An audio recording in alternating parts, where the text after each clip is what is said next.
انت ما دخلتش في الغيب وما تعرفش ربنا عايل لك ايه. عايل لك مخرج من كل ازمه مرت عليك في حياتك، عايل لك باب هيعوضك فيه عن كل حاجه وحشه، هيعوضك عن كل يوم صعب مر عليك، عايل لك يوم تفرح فيه زي اي بني ادم ودمعتك دي تنزل على خدك من شده الفرح ومن شده السعاده، عايل لك يوم هتحس فيه ان حد بيقف جنبك، حد بيفتح لك باب طريق وتقول يا رب هو انا استاهل الكرم ده. عايل لك فرحه ما تتخيلهاش. تخيل ان عايل لك شريك حياه هيسعدك، عايل لك شغلانه هي مناسبه لكل المجهود اللي انت بتسعى ليه. انت ما تعلمش الغيب، ربنا سبحانه وتعالى كاتب كل تفاصيل الغيب، كاتب لك لحظات جبر، لحظات فرح. هي الحياه بس زعل؟ هي الحياه بس كلها ابواب مقفوله؟ لا، عايل لك والله العظيم ابواب مفتوحه وراها فرج وجبر ما تتخيلوش.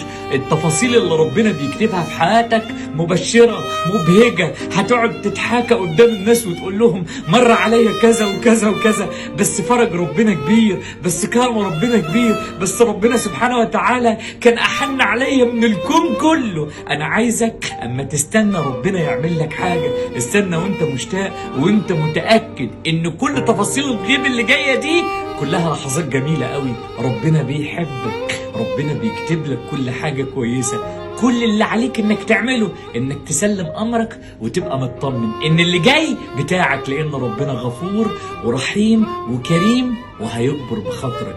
ربنا يجبر بقلوبكم جميعا.